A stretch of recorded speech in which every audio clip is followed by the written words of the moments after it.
What are the Jazz doing?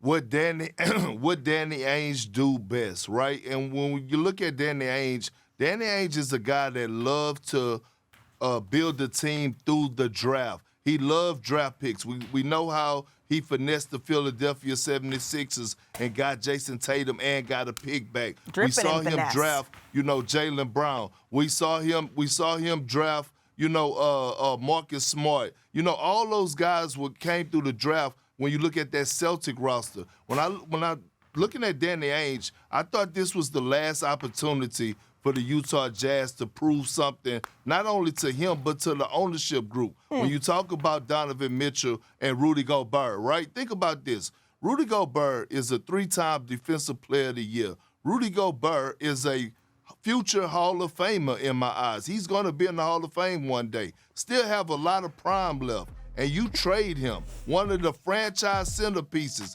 He's about to blow up the whole thing. Donovan Mitchell will be traded at some point of this season. I'm willing to bet everything I own and have in the bank account that he will be gone from the Utah Jazz. Whew, that is a whole lot that you are willing to bet then. So, Nick, if that's all on the table, all of Perk's assets, what is the best fit for Donovan, in your opinion? It's very clear to me, Malika, although I was listening to Brian and I'm hearing Tibbs looking at us on TV going, I love what's happening in Utah. So he would love him with the Knicks, but the Knicks, even with Donovan, can't win a title with that group that's in place. To me, the best fit for Donovan Mitchell is Miami. That is a group with Jimmy Butler and the core they have in place, if they don't have to give up Bam, they can go win a title right away, right now. And when that offense got bogged down in the playoffs, they needed somebody besides Jimmy to help. Donovan Mitchell's that guy. Okay, so Kendra, you cover the Warriors day in and day out. You're around Western Conference execs. You've seen the landscape of this conference up close.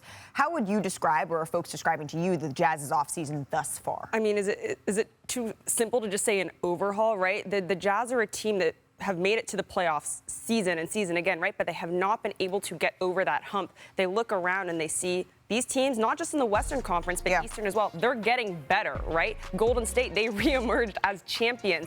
They have to do something to get over that hump that they have struggled to do. And they're taking all their pieces with it to try and make it to that next step. Absolutely. Even when we saw when they were the #1 seed a couple of years ago, Nick, they didn't quite get to that peak, that pinnacle. We saw them move on from Quinn Snyder as head coach. They have a much younger head coach, and Will Hardy, who was on the Woj pod, by the way. Everyone go and check that out.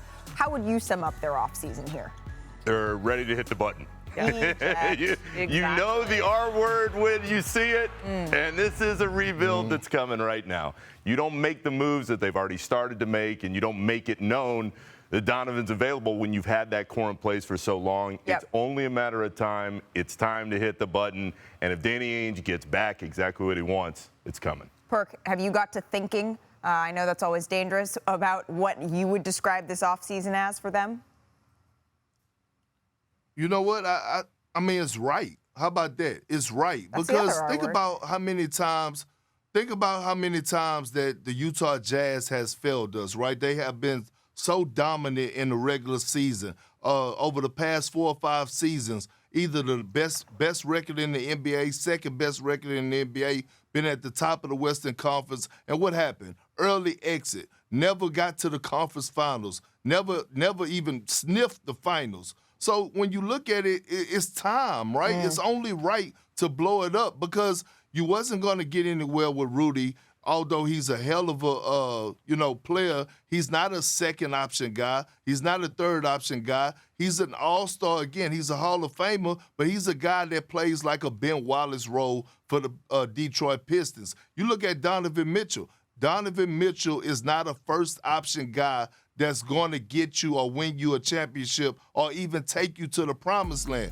But what Donovan Mitchell is, he's a second option guy that you could pair alongside a guy like a Jimmy Butler who showed us he's able to elevate his game when postseason come and be one of the best players in the world. That's who Donovan Mitchell is. And I think the Utah Jazz realized that he's not a guy that we could build around for the future for us winning the championship. Well, he is a piece, though, a player that could take an organization, like you mentioned, over the top. An organization that might be knocking on the door. He's a heck of a player who could absolutely do that. Thanks for watching ESPN on YouTube. For live streaming, sports, and premium content, subscribe to ESPN+.